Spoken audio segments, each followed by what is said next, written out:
بسم اللہ الرحمن الرحیم استقم کما امرت۔ معزز سامعین کرام، جو آیت کا ٹکڑا میں نے آپ کے سامنے پیش کیا ہے اس میں استقامت کا حکم ہے، اور حکم سرور کائنات احمد مصطفیٰ محمد مصطفیٰ صلی اللہ علیہ وسلم کی ہے۔ ایک ہوتی ہے ہدایت، اور ہدایت کے بھی دو معنی ہیں۔ ایک تو صرف رہنمائی ہے کہ بتا دیا گیا اچھے برے کو، اب آپ کی مرضی ہے کیسا چلیں گے، اسے بھی ہدایت کہتے ہیں۔ اما ثمود فہدیناہم فاستحبوا العمی علی الہدی، میں نے قوم ثمود کو دونوں راستے بتا دیے، ہدایت دیے۔ فہدیناہم، ہم نے ان کو ہدایت دی تو اس نے گمراہی کو پسند کر لیا ہدایت کی جگہ پر۔ تو ظاہر ہے کہ جب اللہ پاک ہدایت کرے گا پھر گمراہی کو کیسے پسند کر لے گا؟ یہیں سے یہ سوال ہوتا ہے کہ ہدایت کے جو دو طریقے ہیں، ایک رات الطریق کا کہ راستہ بتا دیا گیا تو وہ آدمی بھٹک سکتا ہے جس کو صرف رہنمائی کی گئی ہے، اور بھٹکے گا خود اپنی غلطی سے۔ اور دوسرا ہدایت جو ہے، ہدایت کا یہ ہے کہ ایصال المطلوب، جو آپ کا مطلب ہے، جو آپ کا مقصد ہے وہاں تک پہنچا دی، تو اس کو جو ہے ایصال المطلوب، یہ بھی ہدایت کا راستہ ہے۔ اب ہدایت پانے کے لیے بتایا گیا کہ یا تو آپ اللہ سے دعا کریں، انسان دعا کا محتاج ہے، اور دعا ساری زندگی چاہیے، انہیں ایک بار مانگ لیا ہو گیا، ورنہ تو پھر جو ہے ہدایت ایک بار کر ہی لیا تو ہر نماز میں کیا ضروری ہے اتنا صراط المستقیم پڑھنا؟ صرف فاتحہ پڑھنے کی وجہ نہیں، کیونکہ ہدایت سے مل گئی، ایک بار مانگ لیا تو پھر پوری زندگی کا مانگتے رہنا، یہ کیا بات؟ تو پتہ چلا کہ دعا جو ہے آپ کو پوری زندگی کرنا، دعا سے آپ مستغنی نہیں ہو سکتے ہیں کہ ہم مانگ لیے بس چھٹی ہوگی، نہیں، آپ کو پوری زندگی مانگتے رہنا ہو۔ تو ایک تو ہدایت مانگنے سے آتا، ہدایت اللہ پاک نے اپنے قبضے میں رکھا ہے۔ آپ صلی اللہ علیہ وسلم کو فرمایا انک لا تہدی من احببت، کا آپ جسے چاہیں ہدایت دے دیں، آپ کو ہدایت کی طرف رہنمائی کرنے کا ہے، بتانے کا ہے۔ اور آپ صلی اللہ علیہ وسلم نے بھی فرمایا کہ انما انا مبلغ واللہ یہدی، میں تو اس بات کو پہنچا دیتا ہوں دل تک، باقی ہدایت اللہ کے قبضے میں۔ تو آپ صلی اللہ علیہ وسلم نے بھی اقرار کیا کہ ہدایت دینا اللہ کا کام ہے، باقی تبلیغ کرنا، پہنچا دینا دل تک، اور اس کے دل تک وہ بات پہنچ جائے، کان سے دل تک، یہ میرا کام ہے، تو میں پہنچانے والا ہوں۔ تو پتہ چلا کہ ہدایت کسی کے قبضے میں نہیں، اور ہدایت دو طرح کا ہے، ایک ہے راحت الطریق، راستہ بتا دینا جس کو رہنمائی کہتے ہیں، اور ایک ہے کہ جو مطلب ہے وہاں تک پہنچا دے۔ تو ہدایت مانگنے سے ملے گا اور پوری زندگی مانگنا پڑے گا۔ دوسرا طریقہ یہ ہے کہ قرآن نے بتایا الذین جاہدوا فینا، جو ہمارے بارے میں مجاہدہ کرے گا، لنہدینہم سبلنا، تو ان کے لیے ہدایت کے میں راستے کھول دوں گا، ایک راستہ نہیں، انیکوں راستے اللہ پاک کھول دے گا۔ تو مجاہدے پر راستے کھلتے ہیں، اللہ کا وعدہ ہے۔ اور تیسرا یہ ہے کہ یہدی الیہ من ینیب، کہ جو اللہ کی طرف میں دل کو رجوع رکھتا ہے، اللہ اس کو ہدایت دیتا ہے۔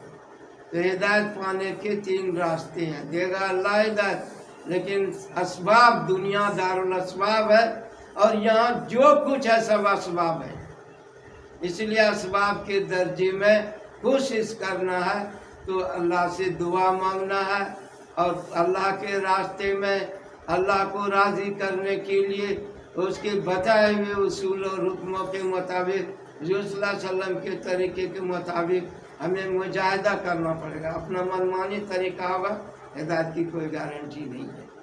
لیکن نبی کے طریقے پر آپ کریں گے تو آپ صلی اللہ علیہ وسلم کے بارے میں بتایا ہے اللہ صراط مستقیم، کہ آپ صلی اللہ علیہ وسلم صراط مستقیم پر ہے. قرآن نے بتا دیا ہے، اللہ نے بتا دیا ہے کہ آپ صراط مستقیم پر ہے.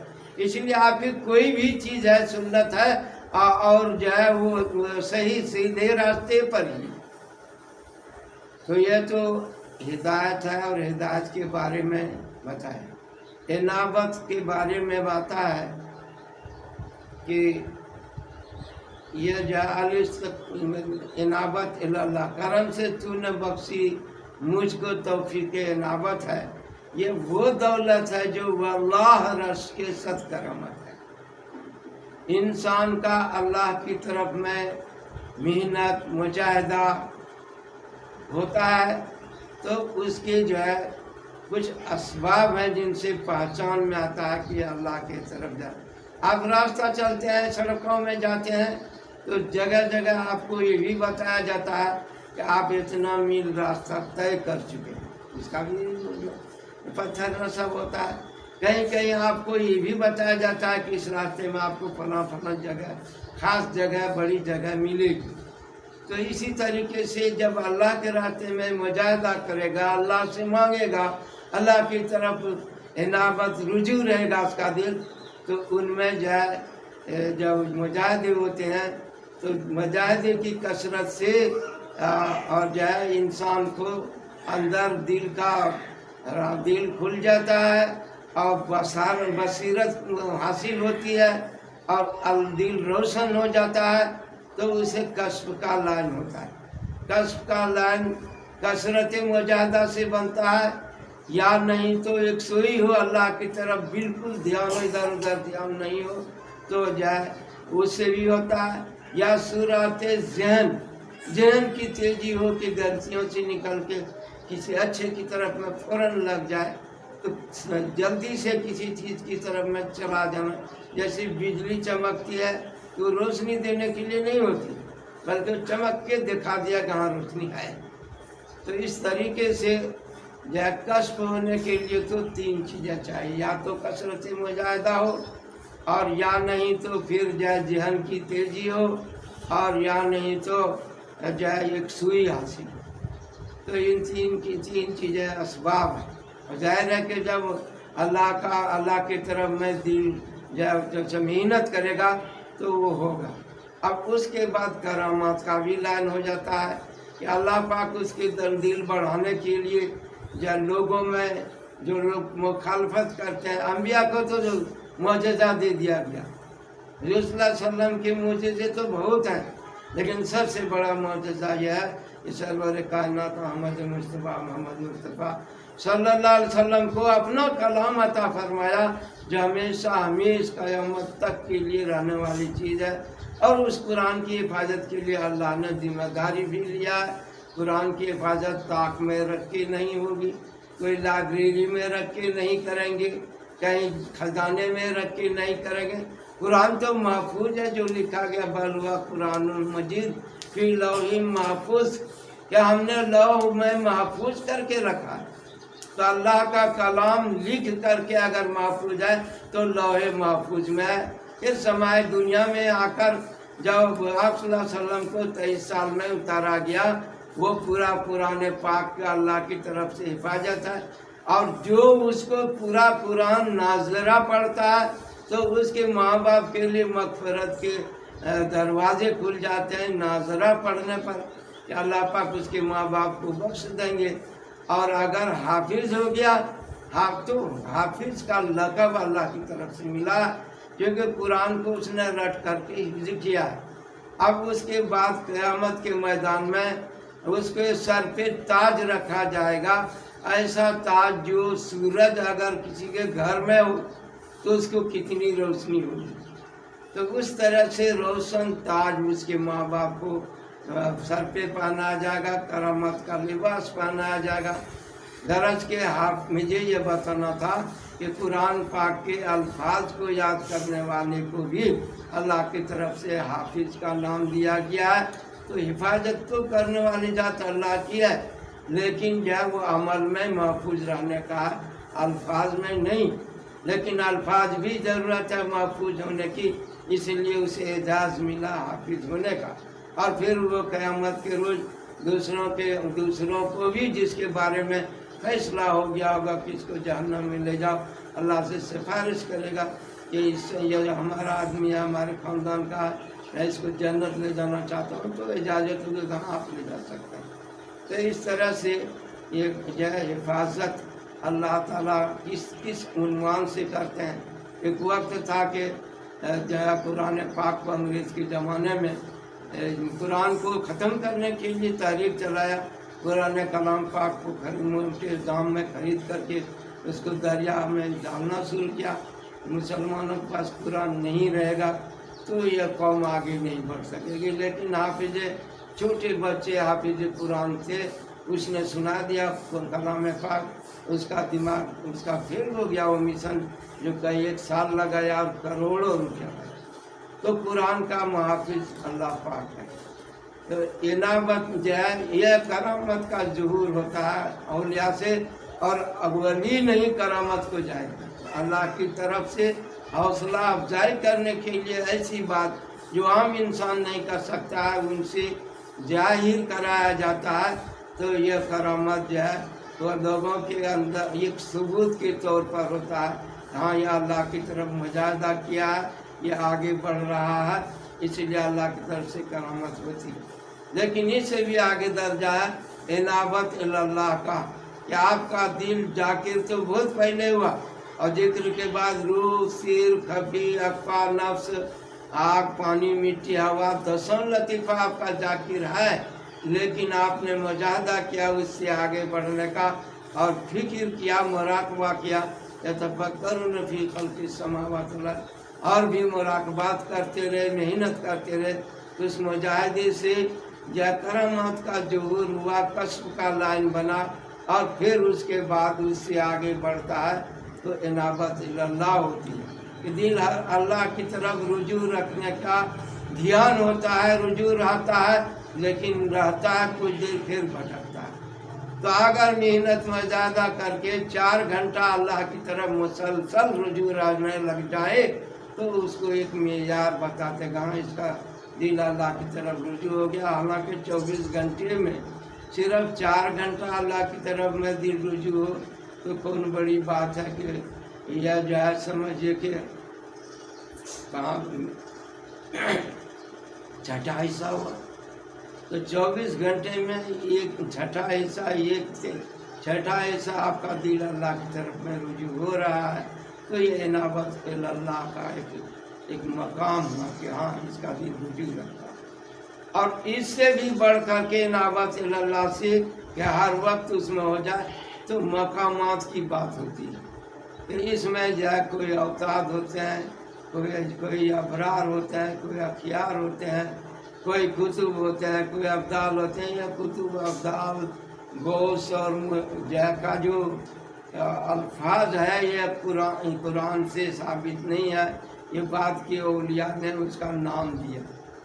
تو کتب اس کو کہتے ہیں کہ اس کو مقام مل جائے، کہا کہ جمی ٹلت جمع ٹلت نہ ٹلت گل محمد خان، ویسی استقامت اس کا حاصل ہو کہ اس پر مسلسل جمع رہ جائے، ادھر ادھر ہٹے نہیں۔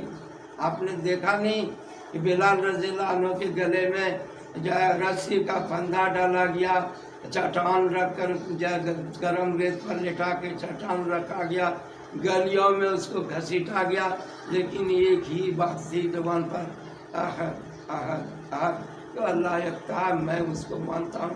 انسان بدن کے جرم مار سکتا ہے، کنٹرول کر سکتا ہے، پریشان کر سکتا ہے، مگر روح آزاد ہے، دل اللہ کے قبضے میں، وہاں کسی کا کنٹرول نہیں چلتا۔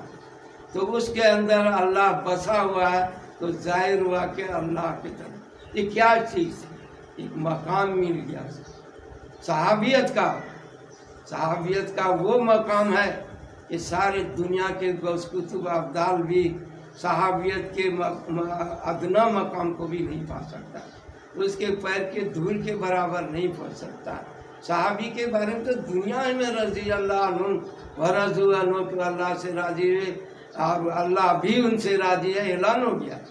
ہمارے آپ کا کوئی بھی مقام حاصل کر لیں لیکن رضی اللہ عنہ آپ کے سنام میں نہیں لگے گا۔ جنت میں جانے کے بعد اللہ اپنی رضا کا جو ہے سمجھے پروانہ سنائیں گے کہ اب میں راضی ہوں گیا، فرودن فلا موت، تم ہمیشہ رہو گے، موت نہیں، اور میں تم سے راضی ہو گیا، اب کبھی ناراض نہیں۔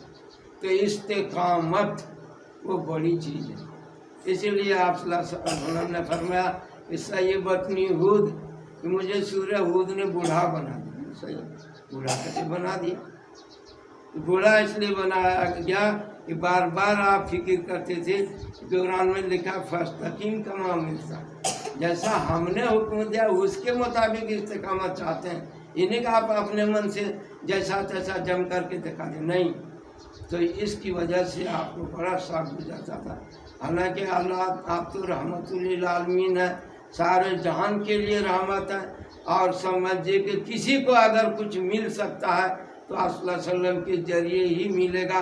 اللہ تو دینے والا ہے لیکن تقسیم کرنے والے آپ صلی اللہ علیہ وسلم ہیں، لیکن اس کے باوجود بھی اتنا غم فکر کہ اس کی وجہ سے آپ کو کہتے ہیں بڑھاپا کا آثار، ایک دو بال پک گئے تھے، کہتے سیبتنی ہود، کہ مجھے سورہ ہود نے۔ اب دیکھ لیجئے ایک وضو ہی کے مسئلے کو لے لیجئے، ان اللہ یحب التوابین و یحب المتطہرین، کہ اللہ جو ہے توبہ کرنے والے کو محبوب رکھتے ہیں۔ تو اگر اللہ کی نظر میں محبوب بننا چاہتے ہیں تو اللہ کی طرف میں آپ متوجہ ہوں گے، تو پچھلے غلطیوں کو، گناہوں کو، غفلتوں کو سے بھی توبہ کرنا ہے۔ غافل غفلت سے تو دل پہ غفلت کا پردہ پڑا ہے۔ ایک بزرگ تھے، اس کے بارے میں کسی نے خواب دیکھا کہ مر گئے ہیں، اس نے پیر صاحب کو کہا کہ پیر صاحب میں نے خواب میں دیکھا کہ آپ مر چکے ہیں، کہا کہ ہو سکتا ہے میں غفلت میں مبتلا ہو جاؤں گا، اللہ کی طرف دل رجوع ذکر میں نہیں ہوں۔ تو میرے بھائی اور محترم بزرگوں، ہر وقت اس کو دل اس کی طرف میں رجوع رہنا سب کے بس کی بات نہیں ہے، ہر وقت اللہ کی یاد میں رہنا سب کے بس کی بات نہیں ہے۔ ابھی پاسن پاس ہے، اگر اس کا مشق کر لے تو ہر سانس اللہ گرو کی صدا ہو جائے۔ جاگے ہوئے میں تو مشق کر سکتا ہے لیکن سو گیا تو اللہ کی طرف سے رعایت ہے کہ اسے بھی ذکر ہی میں شامل سمجھا جائے۔ جس کا دل ذاکر ہو گیا ہے، اللہ کے ذکر میں مشغول ہے، تو انوار کے بننے کا فکری اس کو مل گیا۔ یہ نور اس کا جو ہے نور ایمانی، یہدی اللہ لنورہ من یشاء، اللہ جسے چاہتا اپنے نور کی طرف ہدایت دیتا ہے۔ ہدایت کا مطلب یہ ہے کہ دل کو ذاکر بنا دیتا ہے۔ تو جس کا دل ذاکر ہے اس کے انوار بن رہا ہے، تو ایسے آدمی کے بارے میں بتایا کہ اس کی اتباع کرو جو دل کا ذاکر ہے، جس کا دل اللہ کی یاد میں لگا ہوا، اور جس کا دل غافل ہے تو الا تطع من اغفلنا قلبہ، اللہ کی یاد سے جس کا دل غافل ہے وہ مقتدا نہیں بن سکتا ہے، ان کی باتوں میں نہیں مت چل۔ اور یہ بھی بتایا کہ واتبع ہواہ، خواہشات کی پیروی کر رہا ہے تو ان کے بھی اتباع مت کرو۔ خواہشات کو جو صلی اللہ علیہ وسلم کی لاہوی شریعت کے جب تک تابع نہیں بنائے گا، کامل نہیں بنے گا، ایمان مکمل نہیں ہوگا۔ اور پھر اس کے بعد استقامت تو بہت بڑی چیز ہے۔ تو اس طریقے سے جب استقامت ہوگی، حاصل ہوگی، تو وہ کامیاب ہوگا۔ اسی لیے مستقل طور پر کرنا، تو ان میں سے ایک یا توبہ بھی ہے کہ آئندہ نہیں کروں گا، پچھلے کا ندامت ہو، فی الحال میں چڑھا ہوا ہو، آئندہ نہ کرنے کا ہو، یہ تین باتیں جس میں ہے اس کو توبہ کہتے ہیں۔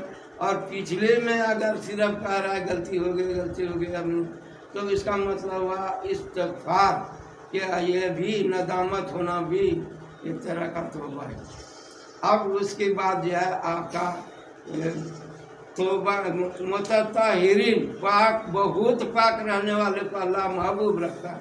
آپ کو اللہ کا محبوب بندہ بننا تو وضو ہے، مطلب غسل کر لیا، پاک ہے بدن اس کا، لیکن بہت پاک نہیں ہے، اس لیے کوئی قرآن نہیں چھو سکتا ہے، نماز نہیں پڑھ سکتا ہے، طواف نہیں کر سکتا ہے، بہت سے احکام ہیں جو بنا وضو کا نہیں کر سکتا ہے، تو خوب پاک والے نہیں بھی، تو پتہ چلا وضو کرنا چاہیے۔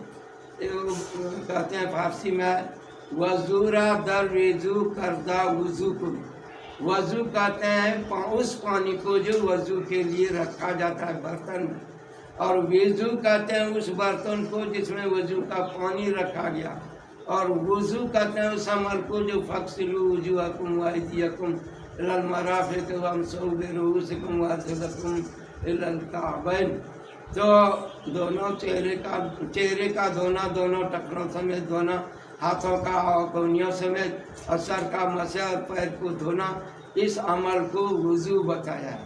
تو واو میں پیش ہوتا ہے، اور واو کا ڈھکن لگا ہوا ہے، اس واو کو ہٹا دیا جائے تو زو بنتا ہے۔ جیسے وہ جائے سمجھے بٹن اگر مان لیجیے نہیں آپ دابے ہیں تو روشنی نہیں ہے، اور اس کو داب دیا تو سمجھے لائٹ ہے، کرنٹ ہے، تو روشنی نظر آتی۔ اسی طریقے سے اس بدن میں نور تو ہے اعمال کا، ایمان کا، اعمال کا، ہدایت کا، لیکن قیامت کے میدان میں اس کے سارے اعضاء وہاں جو ہے وہ واو کو ہٹا دیا جائے تو یہ زو بچ جائے گا، یعنی پورا ہاتھ جو دھوتے تھے وہ بھی روشن ہوگا، چہرہ بھی روشن ہوگا، پیر ٹھکنا تک پیر بھی روشن ہوگا۔ ابو ہریرہ رضی اللہ عنہ بالکل یہاں بغل تک جائے کندھے تک دھو لیتے تھے، لوگوں کے وہاں تک کہیں دھونے کا حکم ملا ہے، المرافق ہونا چاہیے، بولے نہیں حضور صلی اللہ علیہ وسلم فرمایا کہ وضو میں جہاں تک بھیگے گا ہاتھ تو وہاں تک روشن ہوگا، تو ہم یہاں تک کیوں نہیں روشن کر رہے ہیں؟ اس طرح وہ جو ہے کرتے تھے، پیر کو بھی ٹکنے جاؤ اور اوپر کر لیں، تو یہ بھی اسباغ الوضو، وضو کو بالکل مکمل طریقے سے۔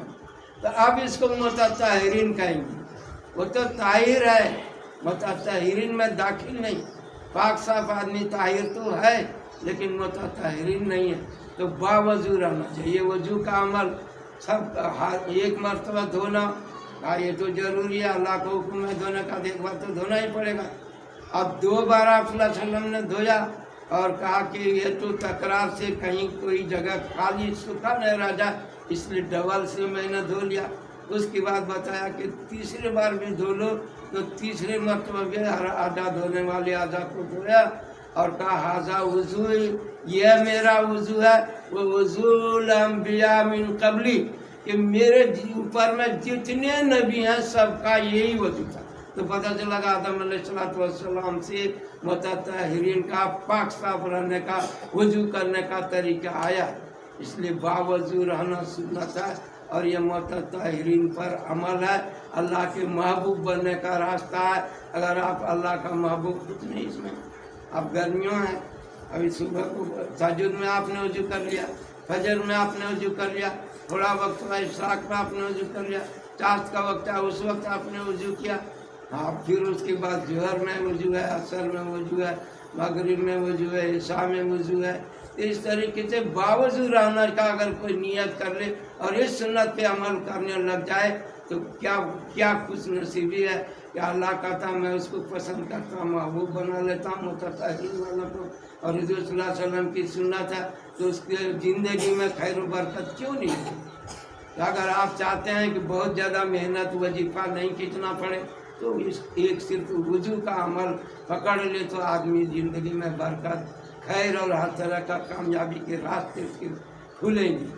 اور ایک بار آپ صلی اللہ علیہ وسلم معراج میں تشریف لے گئے تو بلال رضی اللہ عنہ وہ کھڑاون کی آواز آگے آگے محسوس ہو رہا، آپ صلی اللہ علیہ وسلم نے سنا تو زمین پہ آنے کے بعد کہا بلال ارے تم تو ہمارے آگے آگے چل رہا تھا، یہ کیا بات ہے؟ کہ یا رسول اللہ میں تو کوئی خاص عمل نہیں کرتا، نہ ہی جو تمہارا کوئی خاص عمل ہے، کہ بس اتنا ہے کہ جس وقت وضو کی ضرورت ہوتی ہے وضو ٹوٹ جاتا ہے میں وضو کر لیتا ہوں، لیکن صرف وضو ہی کر کے کیا فائدہ، اسے فائدہ اٹھانے کے لیے دور کا تحت الوضو پڑھ لیتا ہوں۔ ہاں اسی عمل نے آپ کو جنت میں بھی آگے کر دیا۔ تو آپ صلی اللہ علیہ وسلم کے اگر خادم ہوں گے، آپ سوار ہوں گے اور آگے جائیں گے تو آگے تو خادم جاتا ہی ہے۔ تو میرے بھائی اور محترم بزرگوں، پاک صاف رہنے کا عمل آپ کریں گے، کپڑے کو صاف کرو، وہ سیاہ و کفتہ ہی، اپنے کپڑے کو خوب پاک کرو، کیا کرے گا اس میں جائے سمجھے کہ رگڑ رگڑ کے کتا خراب کر. سیاف سے مطلب ہے اپنی زندگی، اپنا کیریکٹر، زندگی کو صحیح، دل کو صاف کرو اور گندگیوں سے دماغ کو پاک کرو، اپنے عملوں کو پاک کرو، تو یہ سیاہ بقا میں سبھی آ، کیونکہ یہی لبادہ آپ ہو رہے ہیں. تو اللہ تعالیٰ ہم سب کو کہنے سننے سے زیادہ عمل کی توفیق عطا فرمائے اور دین پر استقامت نصیب فرمائے. اللہ سے اونچا مقام استقامت کا ہے. اللہ سب کو